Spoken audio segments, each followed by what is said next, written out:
here I was, blaming AEW for feeding you chicken shit, knowing you mindless millennials would be eating it up as if it were chicken salad, when it's really been your fault all along. Make chicken salad out of chicken shit. People is as people does, that's all there is to it. Put a square peg in a round hole, just never seems to fit. And you can't make chicken salad out of chicken shit. Hello and welcome to Making Chicken Salad, the Wrestle Radio Australia show where we talk about everything going on around the world of wrestling. We don't have Toddy with us today. Instead, it's a show with just me and old mate from WrestleBrania, Geoff Setti. Jeff, how you doing, mate? Good luck. How's yourself, buddy? Yeah, pretty good. Saw some wrestling on the weekend, so I'm happy. Always a good time. Always a good time. Speaking of which, look, we haven't got Todd to boss us around and tell us what order to do this in. Let's jump into Aussie wrestling for once. This is, a show where we talk about everything going on around the wider world, but really it is Wrestle Radio Australia. We are here because we love Aussie wrestling. And we got around to watching RCW Unstoppable. So this is a show that is a few weeks ago now, but it's up on YouTube for free. If you are interested in watching this show, go to YouTube, search for RCW Unstoppable. You're going to be able to find it and watch the whole thing. 2-hour show, free on YouTube. You can't complain about that. I thought, just before we get into individual matches, I thought this was a cracking little show. Yeah, I thought it was a lot of fun. It was clearly an academy show, set in the RCW Academy area. But the performers all gave it everything they had. It was a lot of fun. It went at a great pace. It didn't stop for 30 seconds. Just really good. There weren't too many interviews. There weren't too many dead moments. And yeah, I really enjoyed it. You can tell when a show feels like a wrestling show rather than a production they wanted to put on. You know what I mean? And there's, they did a really good job of setting up the things that they needed to. So there was a bit of pre-match hype for the main event. But for most of these matches, they just got in and had a match, which I think really paid off for the overall show. Agreed. So to start at the very top of the card, we had a title match for the Riot City Wrestling Championship with Matt Hayter retaining his title against Rig. Now, what did you think of this one, Jeff? I really liked this. It was a brief little match. We all know Rig is capable of longer matches and a bit more than he showed here, but I think it was to continue Hayter being over. Interestingly, Hayter works a face in Adelaide and is pretty much a great heel around the rest of the country, so easy to hate. But here he really, despite being shorter, Hayter still bumped around a lot, had his working boots on for Rig, still made Rig look good in the short time period. But I think that, I think Rig's got a reason to still want to rematch and kind of power on, Yeah, I think that considering, you've mentioned it wasn't the longest match in the world, I could have watched these guys go at it for much longer. And I think that's probably where we were coming from. If it wasn't Matt Hayter versus Rig, I don't think we'd be complaining about the length of this match at all. It's just that we know how damn good both of these guys are. And it was so entertaining watching them in the time that they had. And that thought in the back of my head of, ooh, this could even be better in a longer form, Yeah, I agree completely. In fact, and I'm just looking at the times, apart from one match, which was more an angle, it was the shortest match of the night. And I think I'd have given it another 5 to 10 minutes, to be honest. In saying that, I think other than the main event, most of the matches were similar in length. Yes. So I've just got a bit of a run sheet here. That match went just under 9. The next 2 matches both went just over 9. We've got another tag match that went just under 10. And then a title match that went for just under 13, and then the main event. So I think they were all sitting at around that time limit. It's just that I would really love to see Hayter versus Rig get that, 25-minute title main event match.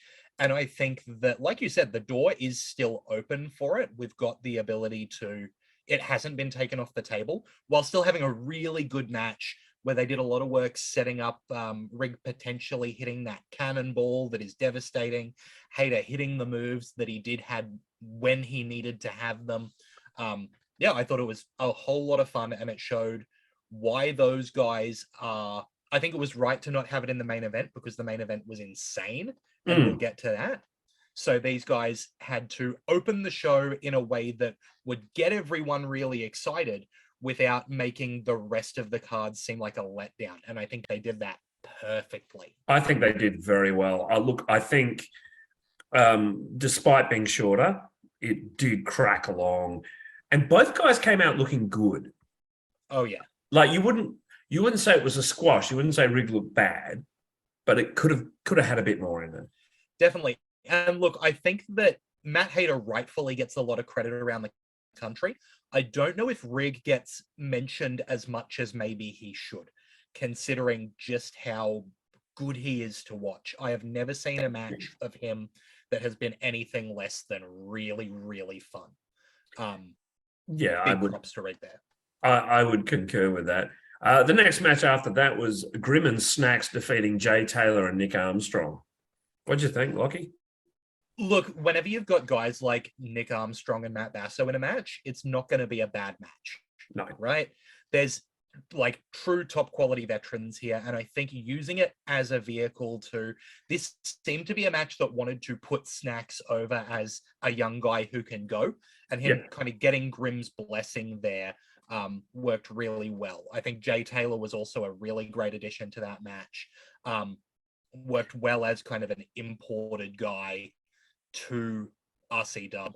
I thought that, I feel like there's not a lot to say here. It felt like a bit of a classic tag team match where the heels are holding the faces back, not letting them get that hot tag. Hot tag comes, blows the roof off the place. I just think it was classic. And I think, you've got to mention Nick Armstrong because he does such good character work. Everything he does has purpose and reason, and he's so entertaining to watch. I'm just unashamedly a fan of the guy. I've seen him a few times, and he adds so much to wrestling, whether it's as a face, and he works really well as a face, or whether at the moment as he's a heel, he's clearly having a great time being a smarmy, smug prick that the entire audience probably think, I could go him. You couldn't. Yeah, but, yeah, exactly. And it's just like, no matter who you are, you sit there, you think, if he pokes his tongue out one more time, I swear, he is so good at that. Even, me sitting there going, oh, he's been doing this for so long and he's so good at it. And then he waggles that tongue and you're like, you little prick. Yes, he does. I think he's exceptional. And I'm really, I think he's having, because he has been going a few years, it's a bit of a mid-career resurgence, and it's really, really nice to see. So, big fan. Yeah, absolutely. And he's doing the whole champ thing at the moment is really cool as well. It's also worth noting that, just while we're talking about Nick Armstrong, he is going to be in the Wrestle Rampage Conquest tournament, which I think is definitely worth keeping an eye out if you're into Australian wrestling. So 7 of the 8 competitors have been announced.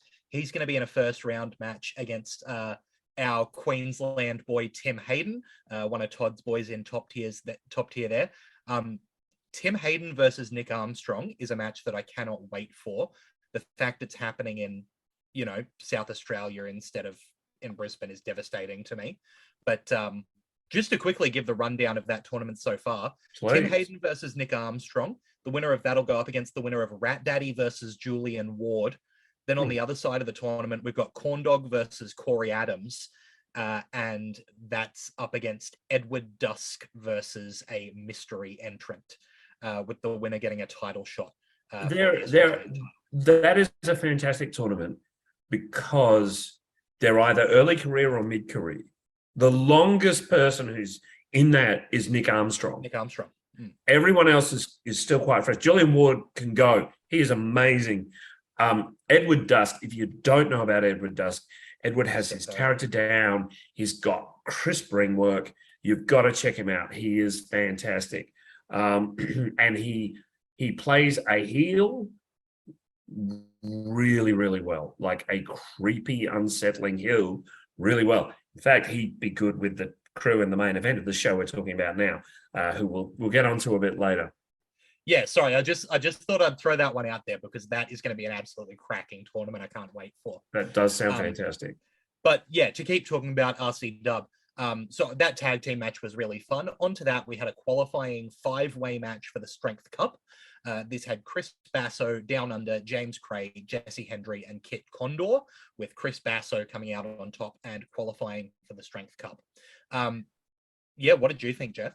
Oh, look, it didn't stop, did it? It just kept going and going and going and going. It was never dull. I think it had so much pace and was fun. The winner was a bit telegraphed. I mean, Basso is so good, great to watch. I've seen him here a few times, and he's always entertaining and always a lot of fun. So I think it was never going to be anyone else. Saying that, who cares? They were all good. I like Redshaw so much. Oh, he's in the next match. He's in the next match. Yeah, I like, but I completely fell for the whole angle within the match of, you know, the bigger guys bullying the little guys, and Basso just coming out on top with his knowledge and his skill. I love when you have a multi-man match and there's a team inside of that match. So we had, I believe it was Down Under and James Cray working together. And so that means that they're happy regardless of which one of them wins. So you end up with Jesse Hendry and Kit Condor and Chris Basso having to work against those odds. And then if they can collectively overcome those odds, then they've still got each other to deal with. I think that, look, when it started, my expectation was that Chris Basso was going to win because he's Chris Basso, right? Yeah. But I think they did a really good job of teasing Kit Condor and of really getting him over as someone who can do amazing stuff in the ring, who the fans can really engage with. I love seeing a masked wrestler who can go. Kit Condor is one of a handful in Australia. And I think he was a perfect showcase in this match where, you know, he would come and do a flip out of nowhere. And Basso just got over the line at the end. But I love the way commentary put over that, you know, on another day of the week, it could have been Kit Condor. It was that close. I agree with you. I think it was a very well worked out match. I think whoever put it together did a great job. I'd say it was the 5 of them. And I think they all had moments, but you're right. Kit Condor was kind of the El Generico, if you like. The guy who you want to see win it, but you know realistically he's probably not going to. Yeah, when you've got a guy like Chris Basso in there, you're like, I'm happy if Chris Basso wins, but quietly I've got my fingers crossed for Condor, you know? So I thought that was really well done. Yeah. Following that, we had a match for the RCW Emerald Crown title between Redshaw and Katie Trey, with Redshaw eventually coming out on top after a grueling match, but then his tag team partner, Jet Armstrong, clocks him with the key to the city and cashes it in to pin him quick and take that Emerald Crown title straight off him. You were talking just before about how you feel about Redshaw. Tell us more. Unashamedly a fan. Again, obviously he's been up here a few times, making the trip from Adelaide to Melbourne. Really, really entertaining to watch. Gets the crowd going, whether he's working heel or face. And that's where RCW are really good. They've got people who can flip so well and so easily. And he's got a good power set. He looks like a power wrestler and he moves and acts like a power wrestler. He wrestles with clotheslines and body slams. And guys like that, everything they do hurt. Or looks like it hurts. Definitely looks like it hurts. Everything looks like it hurts.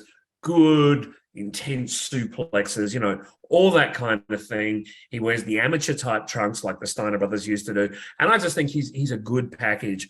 I was interested to see he came out with his manager, Jimmy C, who wound up turning on Redshaw to help Jet win the key, win the title. I think they're going to put Jet and Nick back together under the tutelage of Jimmy. It kind of makes sense.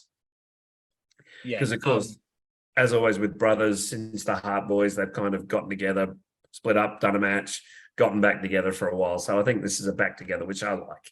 I think so. Yeah, I thought this was great. I want to talk about Katie Trey for a second. I'll gush about Redshaw as well in a second. Let's gush about Katie Trey first.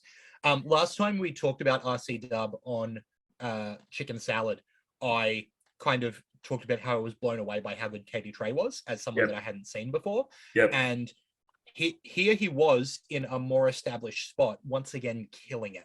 Right, he's got the gimmick down. He's intense. He's aggressive. He makes the crowd hate him so quickly, while also being really good in the ring.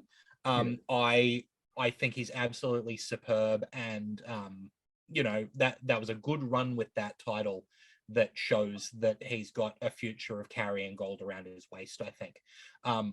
Redshaw, I'm right on the same page with you. He was up here working at Wide Bay Pro just the other week and had a fantastic big man match against Yeet Stevens, who they look like the mirror image of each other. It was incredible. Same tights, same height, same build. And they just had one of the most fun Hoss matches I've ever seen. He does such a good job of being that physically intimidating presence and also getting the crowd on his side when he needs to. I think that the fact that this is his first singles gold and it lasted all of 30 seconds, that's not going to be true for long. No, but it's smart because you always want to see the guy, you know, the that's right. The money's in the chase, right? Money's in the chase, baby. Redshaw having Jet turn against him wanting Jet, him wanting that title back that he had for 30 seconds. I think it's great booking, and I think we're going to see a lot of good stuff from Redshaw in the near future. Now, the rest of the card was tag team matches with 2 left. So the first one was a mixed tag match. We had Izzy Shaw and Party Guy Ty. Izzy Shaw returning in the bright flamboyant colors of Party Guy Ty, but they unfortunately could not get it done against Aaron Only and Savannah Summers. What did you think of this mixed tag there, Jeff? I generally liked it. It was clearly a breather match between an intense angle and a main event, but they bought it. But they got the crowd on side.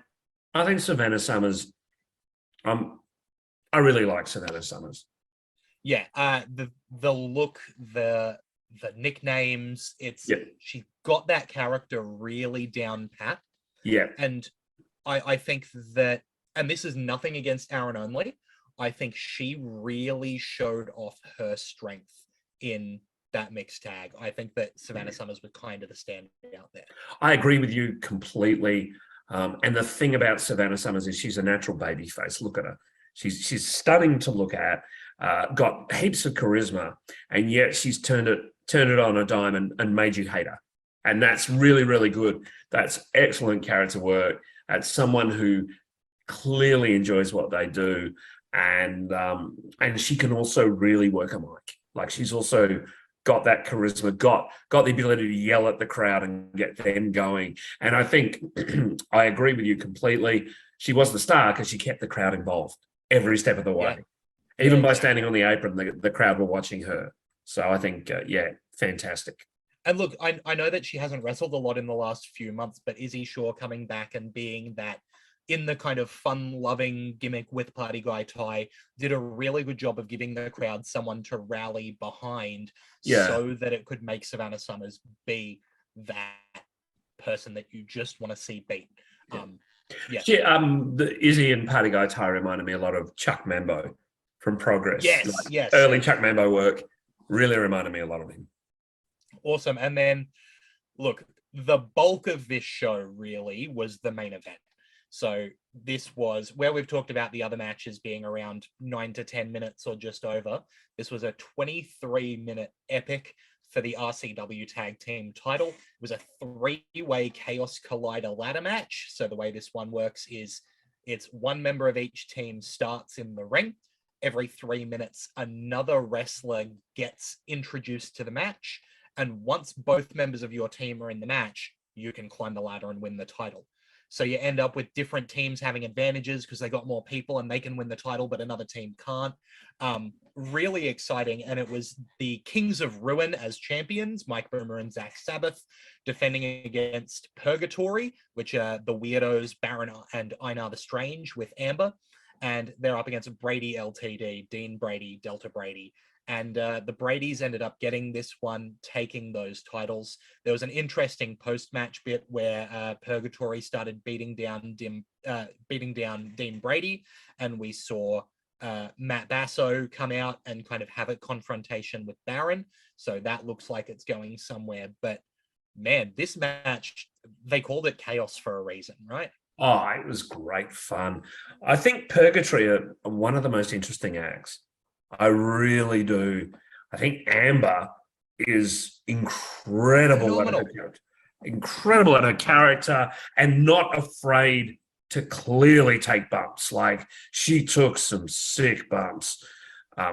The one that comes to mind is there was a massive high spot in the match where basically everyone is on the outside of the ring, and Mike Boomer of the Kings of Ruin did a superplex from the top rope to the outside on Amber onto everyone else. Yeah. And it's just like, that's the kind of thing in a match that you'll remember that spot. Yeah. And that's the kind of thing that, you know, Amber wasn't in that match. She's there as, you know, a manager, and she's in there taking those huge spots. That's fantastic. Look, I really enjoyed this, but again, I'm a big fan of Delta. I think Delta's got so much to offer. I think the right team won. Yep. Although I wouldn't have been upset had Purgatory won. Yeah, so it was interesting. The way the ending happened is that Baron and Dean Brady were both climbing the ladder, and Zach Sabbath seemed to pull Baron down, which let Dean get the win. So there's a lot of interesting stories that they can build off this. I'll be interested to see if maybe there's a confrontation between Boomer and Sabbath, because Boomer goes, "Why did you let the Bradys win?"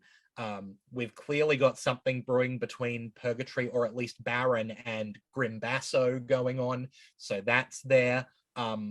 Obviously, whatever tag team is around will want the title off the Bradys. There's a whole lot to go off here, coming off a really exciting match. And a great show. Like, the show flew by. Clearly, RCW are booking well. The presentation's good. I thought it zinged. You know, yeah, I thought it was fantastic. I do quickly want to just jump on what you're saying and say that Delta's definitely got the X factor. She's going to go very far. When the match started, and they explained those Chaos Collider rules, I thought to myself, they'll be crazy if Delta isn't the last person to walk into this match. And she was, because the way the crowd reacts when she comes out is exactly what you expect. She's got that star power. I think we're going to see a lot from her. But I also want to mention that I think sometimes some of the spotlight gets taken off of Dean Brady because of how, clearly Delta has it, but it shouldn't be, because he is a fantastic worker. Oh, I think, they both have great aspects to them.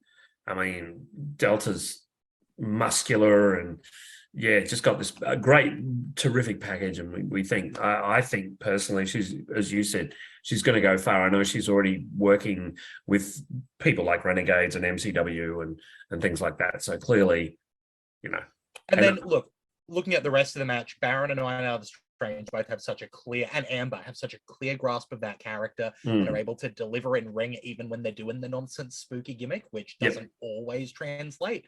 And then Zach Sabbath has got a little bit of that, dark stuff going on, but still works as a fiery babyface or as the heel. I think Mike Boomer is maybe one of the most underrated people on this card. I think that he's got so much of that, great underdog energy. I thought this match was a great cap off to a really fantastic show. And the fact that you can get this whole show free on YouTube is nuts. Check it out. We'll put the YouTube link somewhere in the bio for this, so you can check it out.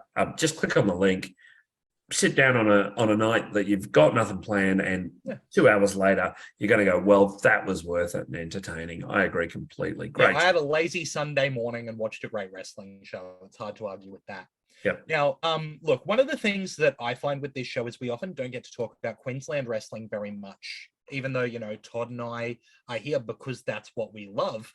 But, you know, with Todd working on basically every show around, we don't want to, you know, be just plugging stuff that we're working on.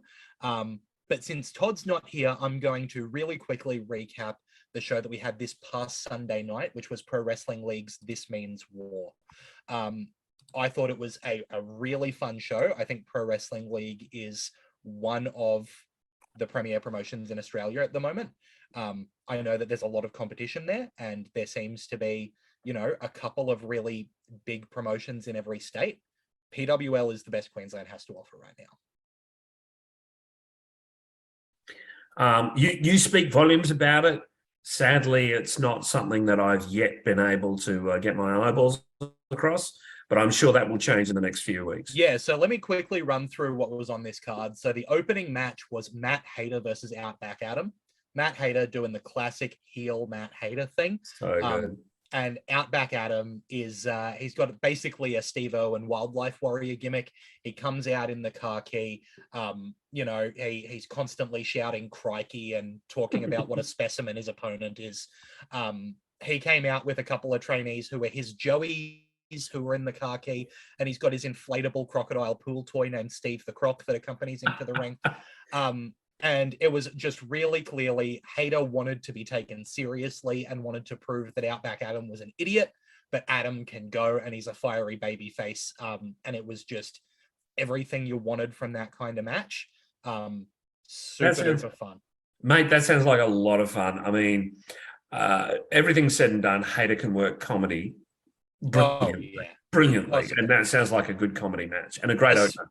Especially as a straight man, you know what I mean? When he's the guy going, no, I'm the best. I'm a show off. Let me show you how good I am.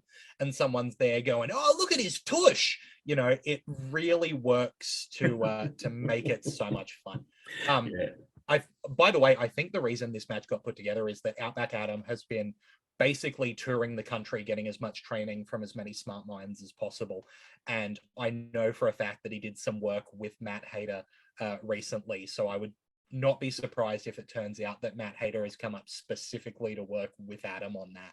I think they were both at the EPW camp recently, so that's probably they were both there.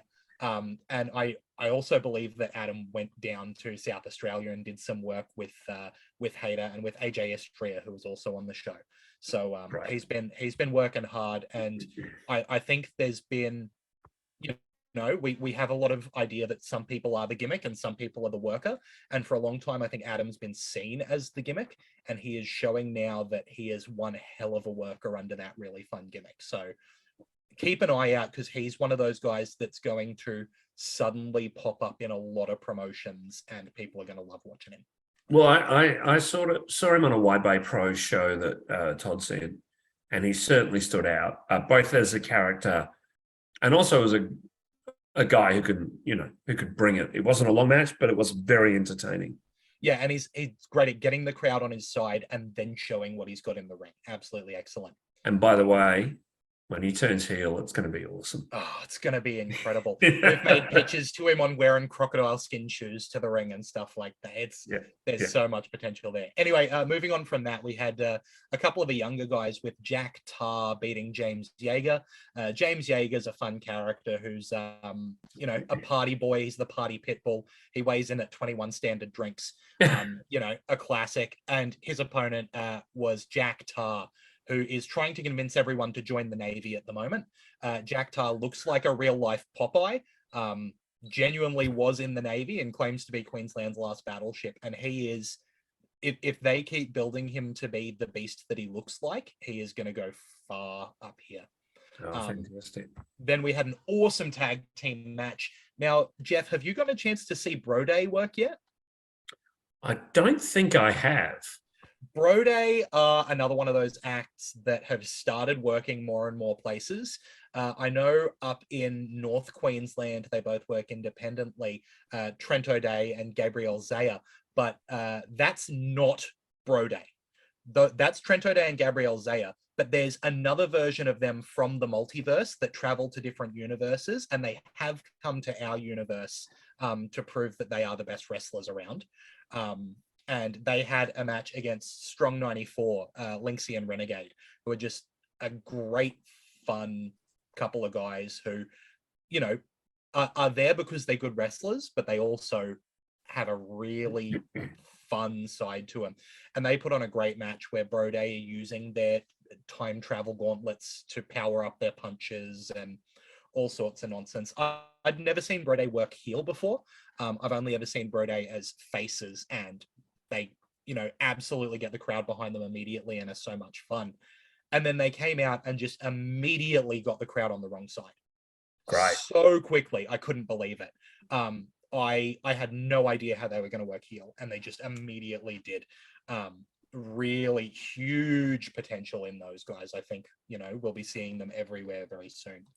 Then that's great. I was about to ask you if it was excuse me, face versus face, but clearly not. Well, I was sure it was going to be, and then all of a sudden Brode come out, and I don't know how they did it, but from the second they came out, it must have just been that they had their cocky faces on, and everyone started booing.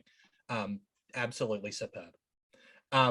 Then going into the break, there was a no DQ match between Lucille Brawl and Kyla Knight, which it's always fun to get to see a women's match on a show, because unfortunately there's not that many women working around, you know, Queensland especially. There's definitely more in some of the other states. We've got some incredible women's workers there, but when you're in a state that's only got a couple, and it means that they've only got a couple of other women's workers to practice against, it means that sometimes, you know, you don't get the match quality that you would see from a Jessica Troy or a Kellyanne or those types of people who have had. Well, yeah, I mean, Kellyanne's now retired, but yeah, Jess Troy, Delta, even Aisha is coming up. And even if you look over at Perth, people like Edith Knight, you know, who Edith is great, and also it would be remiss not to mention how good Kingsley is right now. Her work is fantastic. She absolutely gets the character, doesn't she? It starts with the character, but in ring as well. She's just switched. So good. So good. So it is really good seeing the women's work across the country just continue to grow. I think that, like I said, Lucille and Kyla have not had as much in-ring practice against as many people as those other women have. So I think they did a really good job of using a no DQ stipulation to their advantage. Crowd went absolutely nuts for a huge table power bomb at the end that got Lucille Brawl the win. And this is a culmination to a story that I'm not quite sure where it's going. Kyla, it's really, Lucille Brawl's got a superhero gimmick, and they've really been working the comic book storyline here where Sorrow, who is, you know, your classic face-painted evil dude, has this weird briefcase that he shone in.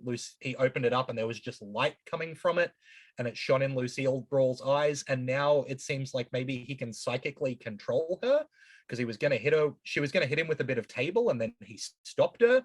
So that's going in some directions. And I love when you go to a wrestling show and you see some fun matches, some kooky stuff, and then there's also some, you know, really solid wrestling there.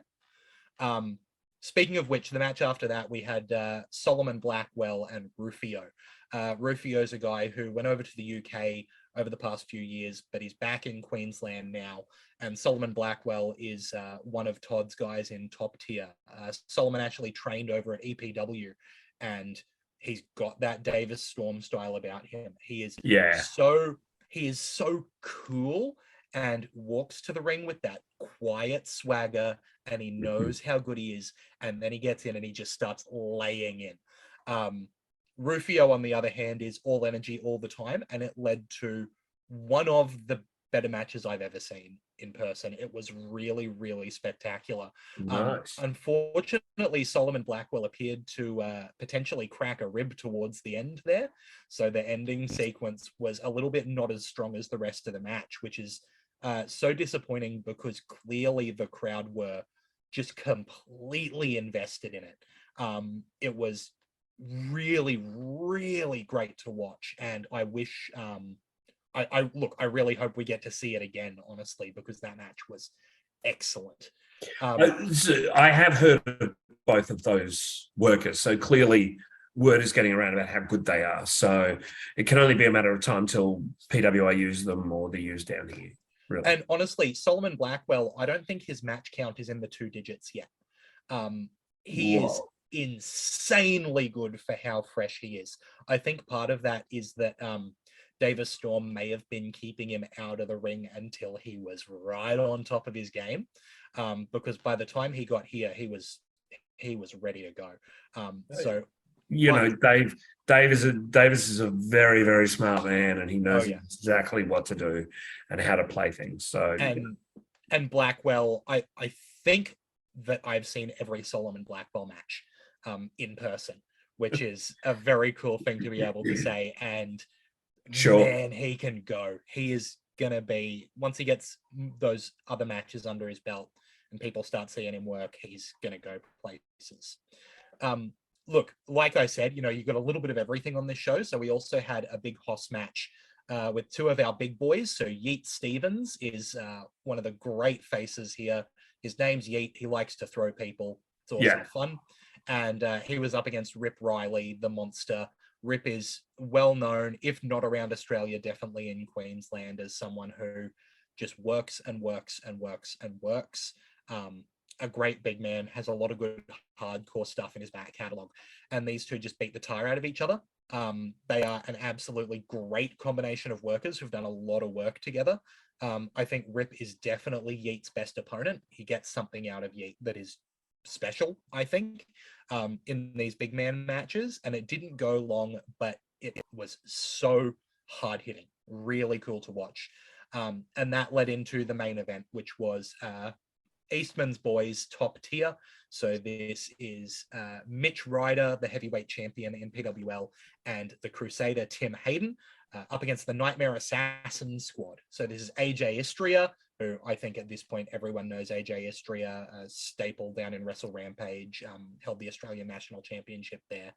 And he was with Soul, who's a guy who hasn't worked in quite a long time now, but is, if you go back through Queensland wrestling history, was in that Nightmare Assassin squad team with Istria and with Smash Face Mitch McCarthy. And it was incredible how good Soul still was after some time out of the ring. Really shockingly good. Still pulling off those high-flying moves and those really sharp kicks. It was the kind of main event you expect when Todd is managing a team. So there was refs pulled out of the ring and, you know, cheap shots by distracting the referee from Todd and all of that stuff. And it was just exactly what you want from a big tag team main event all-out war. Look, overall, I thought this show was really fantastic. It really shows that Queensland wrestling is not it used to be that people thought of Queensland as the bottom state because there's kind of no wrestling in the Northern Territory, and we don't really hear about Tasmania as much. But you've got Queensland is the bottom of the ladder, and then you've got the other states. And I think this show is evidence that it's not that way anymore. Well, in that case, right, I challenge you to get me the show so I can have a bloody look at it because it sounds great. We'll bring you up, but even better, look, if you are interested in seeing one of these PWL shows, if you head over to the Australian Wrestling Network, you can get a subscription there for like $8 a month. That's going to have the PWL shows on it. So it's got the last show, Back to Attack, which had the main event of AJ Istria versus Mitch Ryder for the first champion for PWL. And that match was exactly what you expect between two really good technical wrestlers who are hard hitting. And while you're talking about it, that Australian Wrestling Network's got EPW, it's got early MCW, it's got so much stuff. It's got Wrestle Rock, it's got, you know, so much stuff. And there's weird stuff on there as well. There's like some CZ dub bits that go up there as well. Like, if you are interested in watching Australian wrestling, I highly recommend Australian Wrestling Network. Give it a Google, or I think it's awn.pivotshare.com. Search for it. It's got so much good stuff on there. You will have an absolutely great time. And I highly, highly recommend seeing the stuff that's going on in Queensland wrestling right now. And I will say it's worth more than your $8 a month. Like $8 a month is nothing for the amount of content you get in that network. It's just terrific. And you know, that's the thing. We are here because we love Aussie wrestling. Like that's what's brought us into doing this podcast and promoting these shows, because they are so much fun. So look, quick call to action before we do anything else. Number one, try and catch as much of that stuff online as you can with things like the Australian Wrestling Network, or finding the streams for MC Dub or for EP Dub or for PWA or wherever it is. Don't forget Renegades.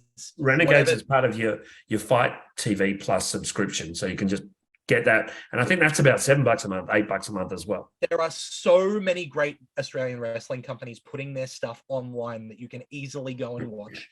You know, like we were just saying, go find RCW for free on YouTube. You know what I mean? There is so much good Aussie wrestling. And not only that, find a show near you, because there will be one. There'll be a show near you and it'll be a ton of fun. Go check out some local Aussie wrestling and have an absolute blast. And well, I tell you what, because you've said that, what I'm going to do through the show is at the end of the show, I'll bring people up to speed, because Melbourne, we've got 3 big events coming up. I'll tell people the cards as far as I know them, as they're announced now, and also where you can see them and where tickets are available. So, you know, go and see it live, because there's nothing like seeing live wrestling. See it live. And look, if you want to keep up with stuff going on in Australian wrestling, you should let us know what you're thinking of it. So follow us at WrestleRadio AU on Twitter and Instagram. Go to Facebook, search for Wrestle Radio Australia, find us there, hit that follow button. Let us know what you want us to talk about. Let us know what you think of the shows. We will be back to talk about what's going on in the international world of wrestling right after this. The Bro Day Pod. You know who else is that guy? Oh. You know what that guy does? That guy sits in the middle and uses both armrests. Oh, full spread. Full spread. That's that guy. Okay. That's that guy. Right. If you take a plane, right? If you're in a plane, don't take a plane. If you're in a plane... don't take a plane. Bro, and you're in the middle and you use both, you are scum. You are scum. You don't get those armrests. Wait. Come on. I'm well with you. Wait, what? No, the middle guy definitely gets those armrests. Both of them? Yes. Full spread? Yes. I don't know, man. No, okay, sorry. No, because I saw a meme about this. I retract everything I just said. I'm flopping right now. Follow Bro Day No Plan B podcast on Stitcher, Spotify, YouTube, or anywhere you get your podcasts. Welcome back to Making Chicken Salad. We've got a lot to talk about coming from around the world of wrestling. Let's start with the big boys in WWE. Since last time we recorded, we talked about SummerSlam and Triple H being back in charge, and that resulted in not only some very interesting things starting to happen, but also some returns, and we've seen even more of that. We've had Karrion Kross and Scarlett return to the main event on SmackDown. We've had Dexter Lumis waiting in a crowd trying to ambush. And on top of that, just on this past week of SmackDown, Hit Row has returned, of course, without Shane Strickland, who is over on AEW, but the rest of that crew is back in WWE. So, Jeff, I've got a couple of things to ask you here. First off, what do you think of the talent that's been brought back into the WWE since Triple H has taken charge? I don't think there's many surprises. And I'm saying that because most of the people he's brought back have been highlighted heavily on NXT. I mean, Dakota coming back is great. As an Australian, it's great to see someone from our part of the world come back, and someone who really gets her character well. So suited for the role with Io and Bailey. It's wonderful, wonderful stuff to see. Karrion Kross and Scarlett offered so much potential, and then whatever the fuck they did with Karrion Kross when he hit the main roster was just ridiculous. Hit Row, fast, exciting, good tag team. Triple H clearly loves tag team wrestling, and he wants to start to highlight it. And you can see that by the fact that the Usos are everywhere. And also the War Machine, Viking Raiders are back and doing stuff. I love the name War Machine. I'm so upset that they can't. It's a classic tag team name.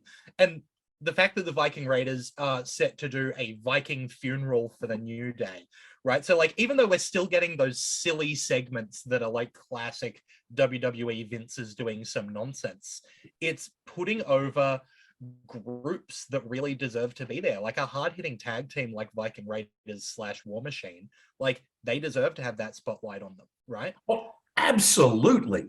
Absolutely. I was very frustrated with their runs under Vince, and I think they're going to be something under Trips. The only one I'm not sold on coming back is Dexter Lumis. And I don't think I'm alone in that. I think there's a bit of, I can see the others, but Dexter Lumis. But it remains to be seen how he's used. I'm one of these people who believe anyone can be hot at any time. It just depends on how they're used. In 1995 or 1994, if you'd have said to me, hey, the guy who's the ringmaster is going to be the biggest selling guy and the biggest megastar of wrestling in history, I would have gone, the hell? But guess what? I'd have been wrong. He is stone cold, still amazing. So, what legacy did you think the Hollywood Blondes were going to hold? Exactly. So I'm willing to play it out and see how it goes, as they say. For me, I think Dexter Lumis, I don't know if that gimmick is going to be something that sticks around. That serial killer gimmick, I think is fun. I enjoy watching it. I don't know if it's going to be something that we see for a long time. But when someone has the look and the in-ring style of Dexter Lumis, they're a WWE fit as far as I'm concerned, right? I agree with you. The only thing I'm going to say about Dexter Lumis, and this is because I like the work they were doing together, is I would have liked to have seen Indy and Dexter reunited on NXT more than anything. But mostly I want to see Indy on the main roster winning women's titles. You know what I mean? And that's because we're wrestling fans and we like Indy, right? It's what we were talking about in our break, that we like our homegrown people, and Indy's one of our people. And she's a great worker. So, I kind of agree with you. But saying all of that, I really want to see them together again, because I think that, and even if she comes up to the main roster on her first night, he comes out and gives her a big hug, I think the crowd will pop for that. And I think that'll be yeah. Look, Hit Row's definitely an interesting one for me, because I think that when Hit Row started, the appeal for me was very much in Shane Strickland. Oh, yeah. He's someone that I've loved for a long time. I've made no secret of my Lucha Underground fandom, and his work as Killshot on that was incredible. Yeah, very good. So Hit Row without Shane Strickland is a very different beast. And I'm really interested to see where it goes. But I think that it's exactly the kind of gimmick that WWE have thrived on, because when you have a show the size of WWE, you need, like I was talking about with PWL, you need a variety of acts. You need things that are going to seem different. Like you're not just watching a wrestling match, then a wrestling match, then a wrestling match, and then another wrestling match. And Hit Row's going to come out and they're going to do a hip hop thing, and it's going to be a big group mess, chaos, fun. And then after that, you have Dexter Lumis dismantle someone. And then after that, you have a great wrestling match, right? So I think Hit Row are a great flavor that fits in WWE. I think you're right. And I like to remind people of the fact when the Sheep Herders went to the WWF, they became the Bushwhackers. The Sheep Herders were one of the most respected tag teams in the world, and the Bushwhackers. So violent. And they were so violent and bloody good, So I think that Hit Row will be great. And I love what they're doing with Swerve Strickland in AEW with Keith Lee. So I think it remains to be seen how, again, let's play it out and see where it goes. Yeah, and then speaking of this, post Triple H WWE landscape, there's a lot of really good stuff. I know that, Todd was recently just talking to us about Charlie Dempsey in NXT UK, who's William Regal's son, and the great work that he's doing.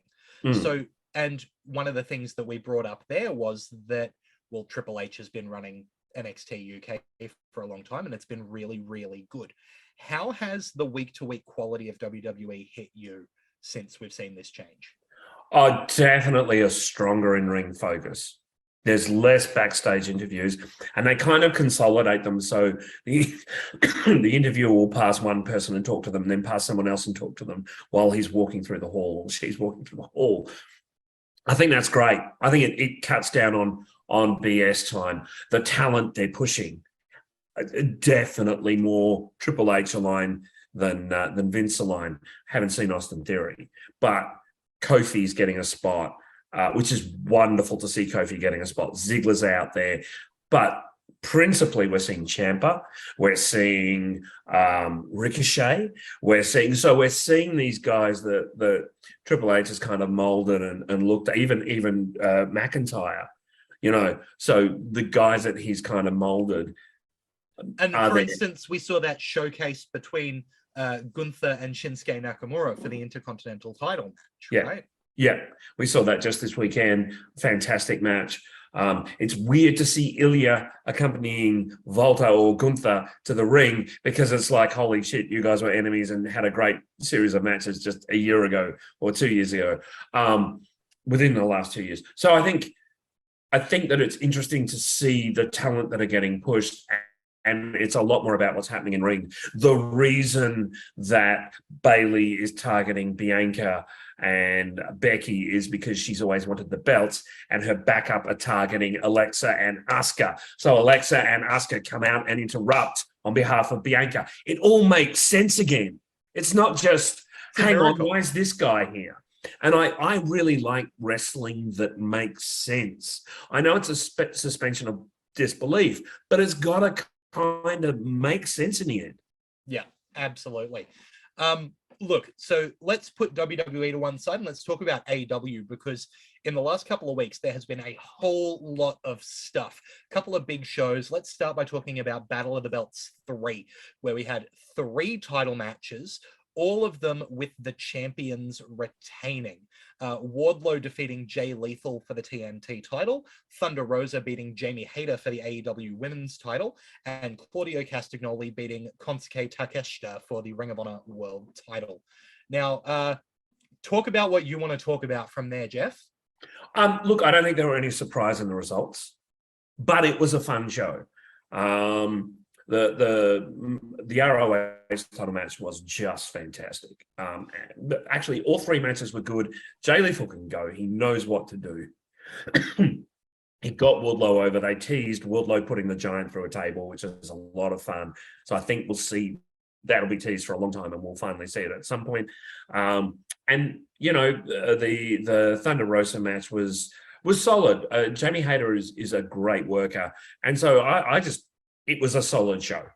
Yeah, absolutely. Look, we talked earlier about Claudio and Takeshita, and mentioned Takeshita leaving the US, heading back to Japan, and his just amazing run he had while he was over in the US. Just seemed like every match was a classic. He is going to be the future of, all of us guys who focus on that real high quality ring work. He's going to be a focus of that for years to come, I think. He is absolutely superb. I really hope that we do see a lot more of him very soon. You know how they New Japan build someone for about 4 years and then give him the title? I reckon within 10 years, that will be Takeshita. Yeah. Because he's still very young. Very young. He can be the guy on top of the mountain for sure. He could be, so easily. I wonder whether Wardlow needs the TNT title for what he's doing. I understand that they're building him as a fairly young guy, and I also know that they have a whole lot of titles to spread around, so pretty much everyone can have one. But I wonder if Wardlow can have these feuds without the belt. I think Wardlow should hold the trios belt by himself. That'd be fun. That would be a lot of fun. But in all seriousness, I'm fine with it, because it's not him winning or holding it. It's how he loses, and specifically who he loses it to. Yeah, absolutely. Look, talking about the trios titles there, let's take a quick diversion, because the tournament bracket for the trios titles in AEW has been announced. On the left side, we've got Death Triangle versus United Empire, represented by Aussie Open and Will Ospreay. And as well on that side is La Facción Ingobernables, which is Andrade El Idolo, Rush, and Dragon Lee versus the Young Bucks and whoever they have as their third man. And on the other side of the tournament, we've got House of Black versus Dark Order and the Trustbusters versus the Best Friends. For me, the left side of this tournament is so much more stacked than the right side. And I personally would have loved if they'd mixed it up a little bit more. I think that putting Death Triangle against United Empire in the first round is a little bit of a disappointment. I would have liked that to have been postponed. I messaged you and Todd as soon as that got announced and said, immediately disappointed that that wasn't the final. Yeah. Because I don't know which way they're going with it. My guess is that I don't even have a guess at this point. Because anytime I think it'll go one way, I'll go, no, they won't have those guys lose. I pick the final to be Young Bucks and a third against House of Black. Yeah, that's also my prediction, which, look, again, I'm finding having Trustbusters versus Best Friends as a first round match, to me, is very nothing. I love the Best Friends. They're awesome fun. And Trustbusters are a team where we talked about, I know you and I and Todd have talked a little bit previously about Parker Bordeaux maybe not living up to our expectations. And It seems like he is maybe the linchpin of the Trustbusters as a team. And they're a team that I think so far has only really been showcased on Dark, not someone that the main audience is going to be familiar with. I have to assume, I was going to say I assume that the Best Friends get the win there, but at the same time, they're building up Bordeaux. So I don't know what happens. I would go with Best Friends and Orange, because obviously it's going to be Orange who's part of that trio. Unless it's Danhausen. If it's Danhausen, forget it. If it's Orange, then I think Orange will win because it's time for Orange to win, and Orange will line up better against House of Black. Yeah, I definitely agree that I think Young Bucks and their third man are going to take it to the top. It seems like maybe we're hinting towards that third man being a returning Kenny Omega. I would agree. Which, if Kenny Omega's there, they kind of have to make it to the finals, right? Yeah.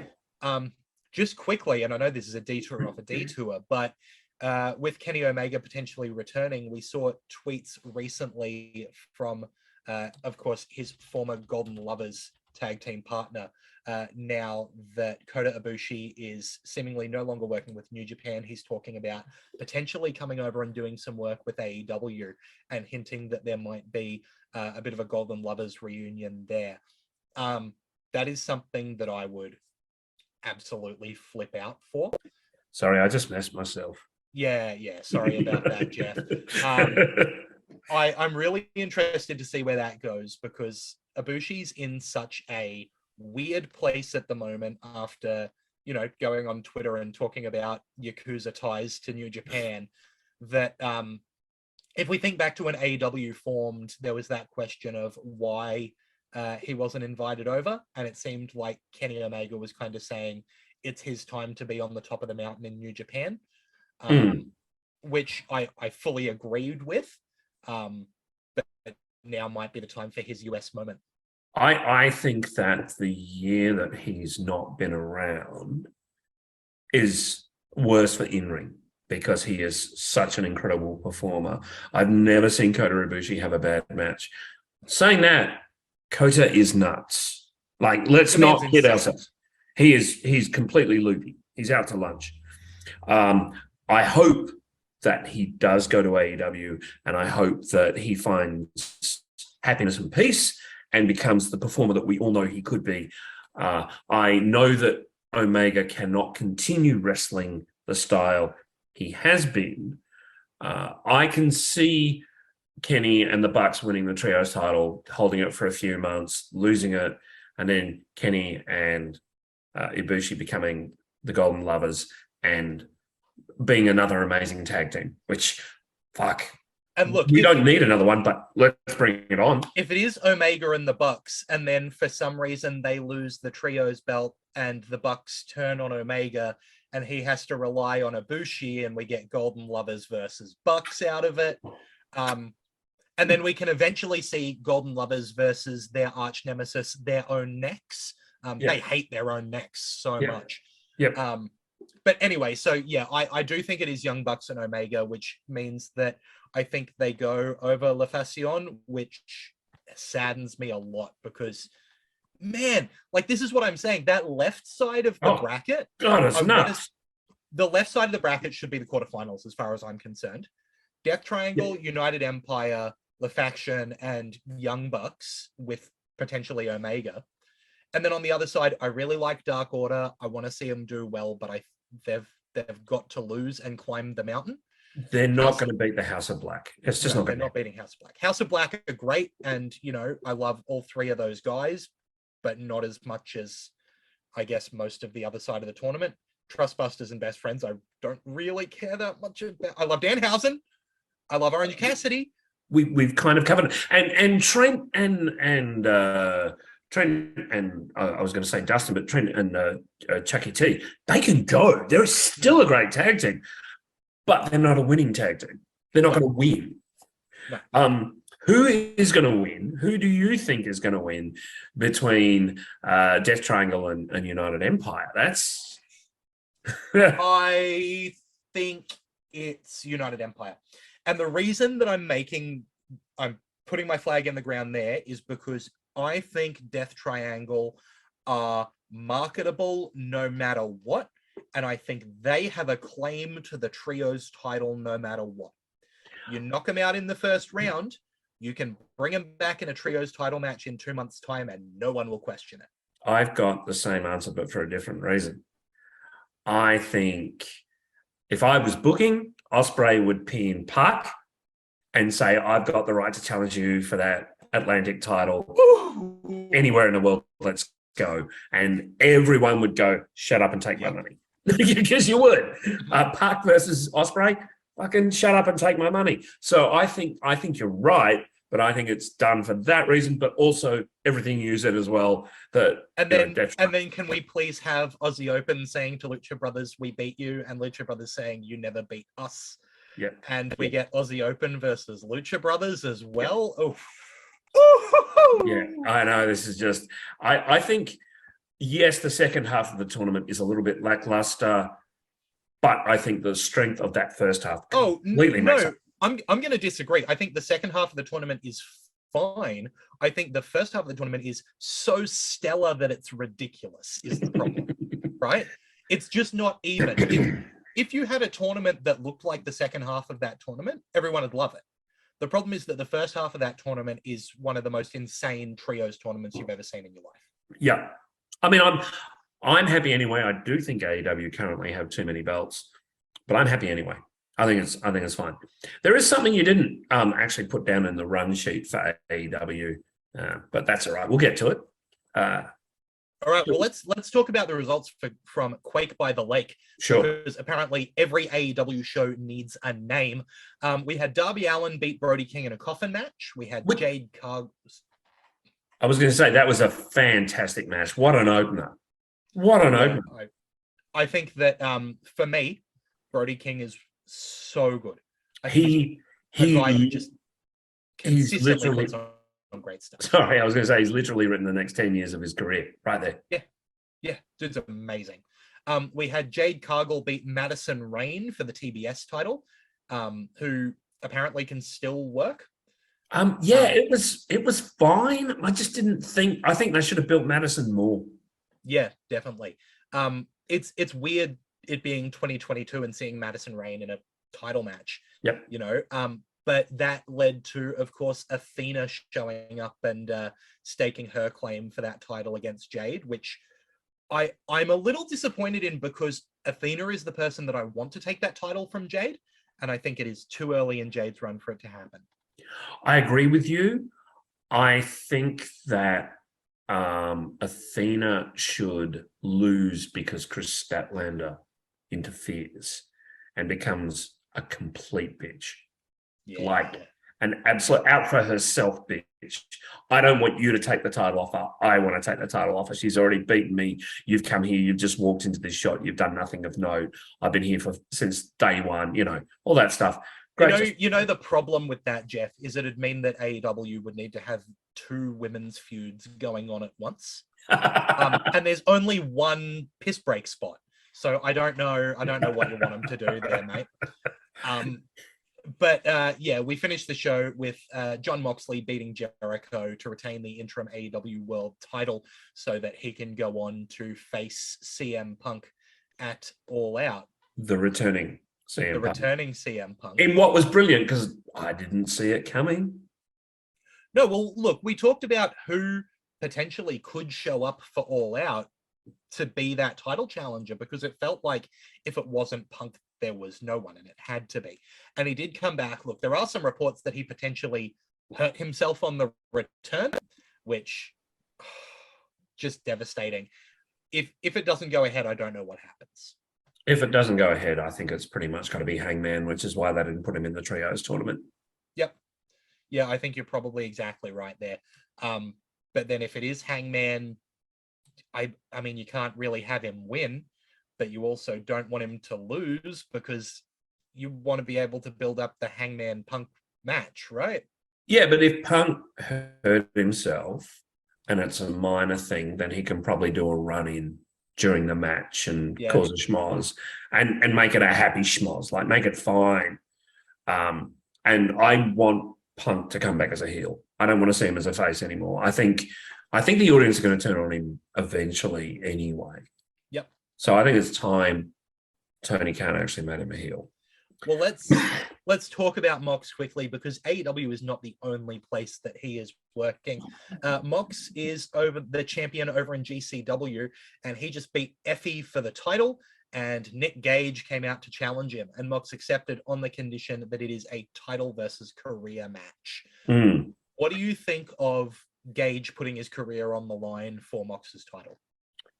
I think a very, very interesting move. On the surface, underneath, I mean, you can't wrestle the style that Nick Gage has been wrestling for as long as he has, forever. He clearly needs some time away. He needs a bit of a break. You know, he might go on a tour. We might see him on our shores, but I think it's time that he step away and sort of rehabilitate his body a little bit and look after himself. Saying that, it's going to be a great match, and it's going to be a lot of fun. See, I've got a totally different thought to you, Jeff. I think there's no way Gage loses this one. I think Gage is putting himself back on top of GCW. Mox has a busy schedule with AEW. He's bleeding a lot, and you can only do so much at once. And if he is going to, be part of this unified title scene, I don't necessarily know that AEW wants him over there in GCW losing matches, but I think that they will accept it if it's Gage's career on the line, and that's the reason Gage can get it over the line, is he's got all that heart to retain his livelihood. Sure. I think Gage goes over. Okay. I think that's kind of interesting. I think it just remains to be seen who. It could be either of them. There's a reasonable case for both, if you like. Yeah, look, I think that maybe Nick Gage should lose, but I think the man's got more guts than organs at this point. So that's just where I'm at. Now, is there anything else before we get on to chicken salad and chicken shit that we didn't cover there, Jeff? Other than there's some local stuff, promoting the local stuff, which is really, really exciting. Let's start with MCW Horizons, which is on the 10th of September.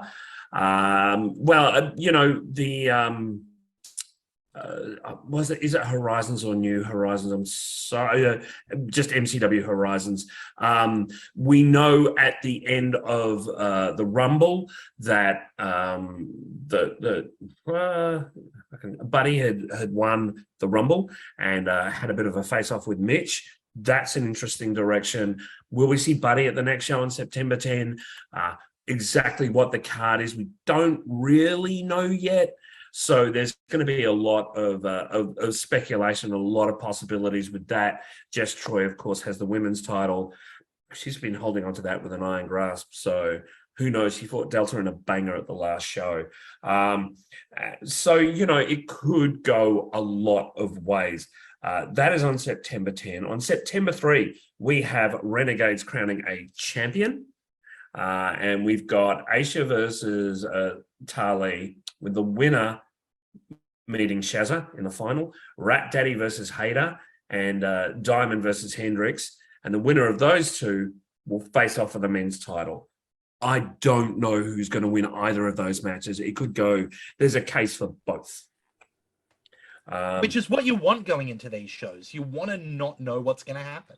Oh, absolutely. And there's still some incredible talent running around that haven't yet been announced. So that's on September 3. I should add that you can get tickets to the MCW show from Melbourne, mcdwrestling.com.au, and the Renegade show from renegadesofwrestling.com. And of course, PCW have an event next weekend. That's the 27th, where Tricky versus Johnny Della Rosa, JJ Ferno versus Cass Stone. That's my tip for a sleeper match. That's going to be fantastic. They're both great. Jarvis versus Wake. Jarvis's heel work is amazing. Murdoch versus George Kendo. Murdoch recently celebrated 6 years in wrestling. Happy birthday, Murdoch. Robbie Thorpe, who versus Barry O'Leary. Barry has the most punchable face in professional wrestling anywhere. And Robbie has a huge upside. He's a big lad. He's got a lot of potential. And finally, for the title, Tommy Hellfire versus Ryan Rapid. That's on the 27th. And classic matchup. Yeah, there's some great matches there. You can get tickets from pcw.com.au. Look, if you're in Melbourne, 3 great weekends of shows, check them out. I mean, I'm going to be at least 1 or 2 of those. So, come and say hi. But yeah, great stuff. And obviously there's more happening up in your area as well, Locke. Yeah, absolutely. Look, I don't have it in front of me. I was really hyped for that PWL show, so that's kind of spent me on wrestling for a bit. They keep an ear out because we'll keep you updated up here in Queensland as to what's going on as well. Look, let's jump into the segment that we are named for, chicken salad and chicken shit. I'll start with my chicken shit for the week. And it's all going to be on the most recent AEW Rampage. We've talked... Have I stolen your shit? Have I? Yeah, you've stolen my shit. Well, I've got a couple from the show, so you take it away. You take your shit, and I'll fill in whatever you don't say. I'm not talking about the most recent Rampage. I'm talking about Rampage in general. It is lackluster. It is clumsy. I do not care about it anymore. And considering this is the show that CM Punk came out and opened for the first time in a wrestling ring, in a professional wrestling ring, not associated with a television show, like Heels or whatever that WWE thing was a few years ago, in 7 years, I'm absolutely flummoxed and sad that this has happened to Rampage. I don't care about the Trustbusters. I don't care about Sunny Kiss because they haven't made me care about them. It's basically a AEW Elevation 2.0. Tony, make me care. Give me a reason to care, and I'll preach it, Seti. Preach it.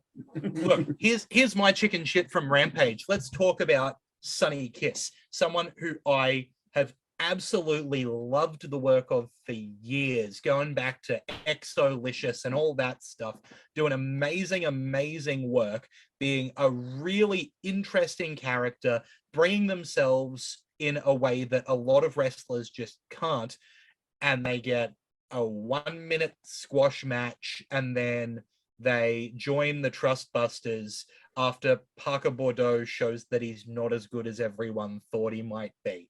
Whoop-de-freaking-do. I want to love it. I want to, but it's not good. And then on top of that, they're going to continue shoving Sammy and Tay down our throats in mixed tag bullshit. Sorry for the language. I'm sick of it, right?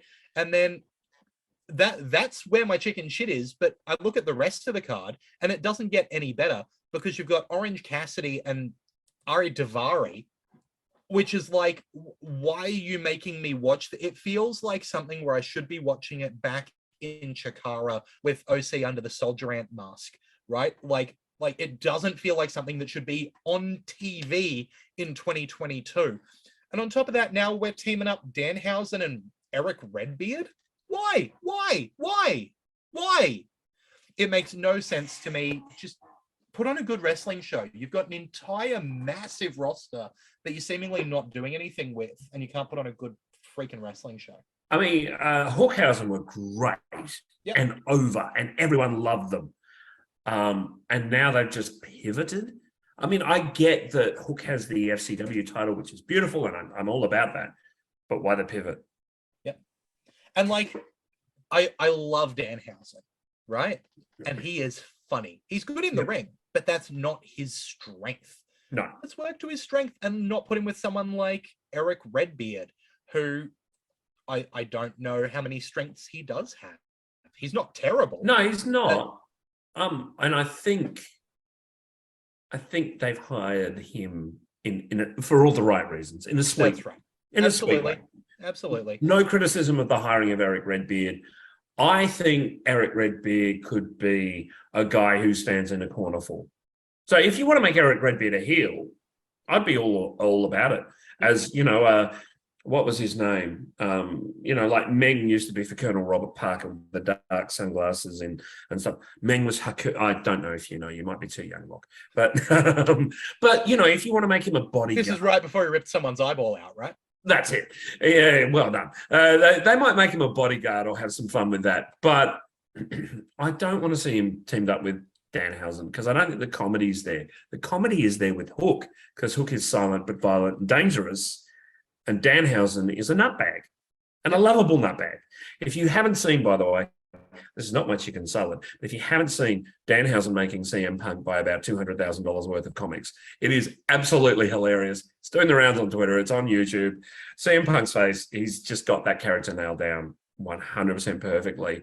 And it might even be that first hint that, hey, CM Punk's going to beat the shit out of Danhausen, and that will turn the crowd on him.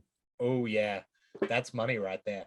Yeah. Look, all right, let's jump into what we did like.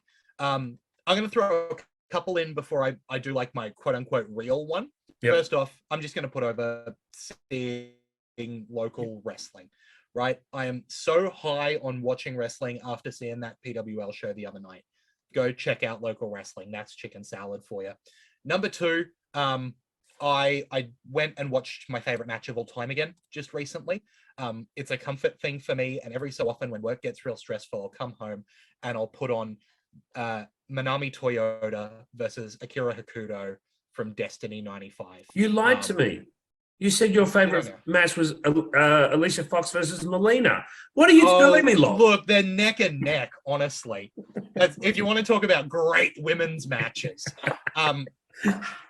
This is one of those things where, I've got my wrestling taste. And at this point, everyone knows it. I like the lucha stuff, and I like the old Joshi stuff. And the Joshi does not get better than Toyota and Hakuto from Destiny 95. Everyone is going to say, oh, Bull Nakano versus Toyota. Yes, it's great. I like this one. Well, look, everyone has their own favorites. There's a 2 out of 3 falls match that I've got on something between the British Bulldogs against the Hart Foundation, which I've watched to death. Malenko versus Guerrero, I've watched to death. And I have an honorable mention for chicken salad, and that is, it seems like people are finally recognizing how fucking good Dean Malenko was and how much of an influence he was. And he doesn't look like a wrestler, but you would not mess with him. He has had such an impact on modern wrestling. People like Bryan Danielson, Claudio, Gresham definitely takes a lot from Malenko. Joe took so much from Malenko. He is not mentioned in the greatest wrestler of all time, and I don't know why. It upsets me that he's not. He should be. If you watch him, he's sudden, he's quick, he's believable, he's dangerous, and everything they're doing with Hook happened 20 years ago with It's Dean just Malenko. the Iceman character again, right? Exactly. Malenko was so cool, and the thing that I always say about Malenko is, you think you know what a Malenko match looks like, right? Imagine a Malenko match in your head. When you go to watch it, it's double that speed. It's exactly what you're imagining, but faster. he worked at such a pace that it's just ridiculous how technical he was able to be, how hard hitting he was able to be, and just keep going and going at the pace that he worked. One of the greats, one of the absolute greats. I'm going to give some recommendations here. Go watch his series against Guerrero. Go watch his series against Scorpio. They're both in ECW, and the Guerrero matches also in WCW. His run with the US title is fantastic. He put over Ray so strongly in the United States when no one else did. Ray. Mwah. Just brilliant. And even his final stuff against Scott Taylor, because Scott Taylor is a great worker. And their matches together were fantastic, including a DDT off the top rope. Amazing. Incredible. Watch it. Just go and watch it. You'll love it.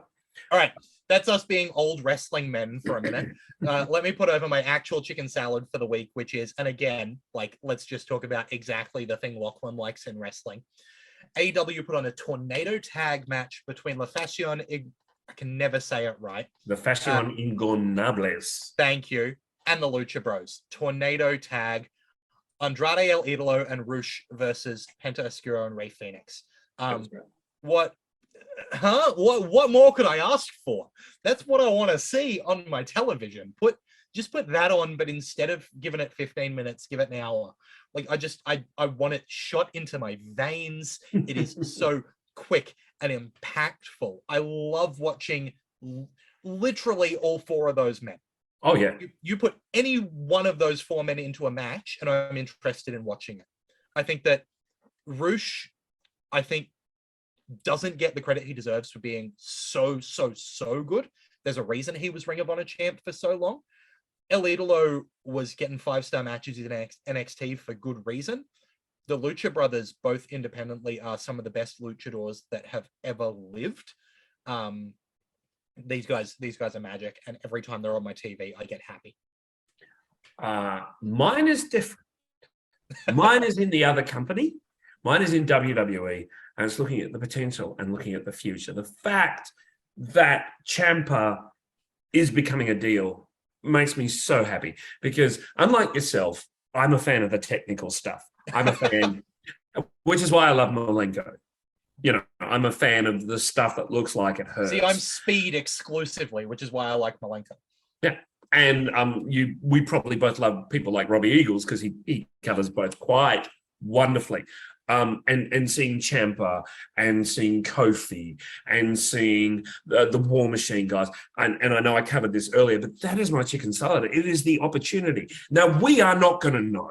We are realistically not going to know how things turn out until Triple H has had that book for a year. But let's be honest, the first 2 weeks, we know what's coming next in Raw. We know what's coming next in SmackDown. We haven't been able to say that for about 15 years. It doesn't look like it's just, I don't know, Dolph Ziggler against Ciampa. Ciampa wins 1 week, Ziggler wins the next week, Ciampa wins the 3rd week, they do a pay-per-view payoff. Who cares? They're making me care again. And I'm really happy about that. Now, if they just got out of Saudi Arabia and brought back the women's only pay-per-view with an Iron Women's match between Io Shirai and Asuka, I'd be fucking thrilled. Oh, you're speaking my language there, Jeff. Look, I fully agree. It feels like WWE is trying to get us invested again, and match quality works for a lot, but investment is what gets you those 5 stars. Absolutely. And I think eventually we're going to see a short face run from The Miz when Ciampa turns on him, and Ciampa's going to start saying the word Goldie again very soon. Oh, absolutely. And look, I love seeing Ciampa hold the belt. I love seeing him with gold. And if my favorite Ciampa moment, if you don't mind me just veering off again for a second, was do you remember the guys were stuck in Saudi Arabia, like SmackDown, and there were a handful of workers, and there was a SmackDown where NXT invaded. It was just an NXT invasion SmackDown. Yeah. And it ended with Cole versus Danielson in a great match. It was like 35 minutes. It was absolutely incredible. I rated it as one of Cole's best matches, but big surprise. And all the NXT guys came out and celebrated. Everyone was cheering, and Ciampa was looking at the belt. Did not take his eyes off the belt for a second. And that is why I think Ciampa is fantastic. And that is why Triple H clearly has faith in him, because he probably went, hey, man, it would be cool if you did this. And Ciampa went, great, I'll do it. And you know what? It'd be cool if you did this. Subscribe to Wrestle Radio Australia. Go search for us. You'll find us on Apple Podcasts, Spotify, Stitcher, YouTube, Podcast Addict, wherever you get your podcasts, go hit subscribe to Wrestle Radio Australia. And if you're on Apple Podcasts, leave us a 5-star review. It really does help us get into new ears. You can follow us on the socials at Wrestle Radio AU on Twitter and Instagram. Search Facebook for Wrestle Radio Australia. Follow us there. Let us know what you want to see. You want merchandise? We've got merchandise. Search Redbubble for Wrestle Radio Australia. None of the proceeds of that go to us, though. That'll go to Beyond Blue and Gotcha for Life, two awesome charities supporting men's mental health here in Australia. We love wrestling. That's what we're here for. Do you have any closing words on that, Jeff? Yeah, I do. We spent the first half talking about Great Australian Wrestling. No matter where you live in this country, almost everywhere has Great Australian Wrestling every weekend of the year. Go and see stuff. Get out and see stuff. And actually, let's, get in touch with us and let us know who we should check out as well. Check out stuff on Fight TV. The MCW stuff's on Fight TV. The Renegade stuff's on Fight TV. PWA's on Fight TV. And as we said earlier, the Australian Wrestling Network, it's everywhere. By the way, follow WrestleBrania. We've got some fun things coming up in Sydney, and then more to announce before the end of the year. So, Yeah, very exciting. I'd definitely keep our ears out onto that WrestleBrania stuff. So that's us. And also, follow me. I'm at Lachlan Albert on Twitter. Jeff, I believe your stuff is at WrestleBrania on Twitter. Is that right? My WrestleBrania stuff is at WrestleBrania. And of course, I'm at Jeff_Seti if you want to. And you can also follow Todd, the pod god, at Beast Eastman.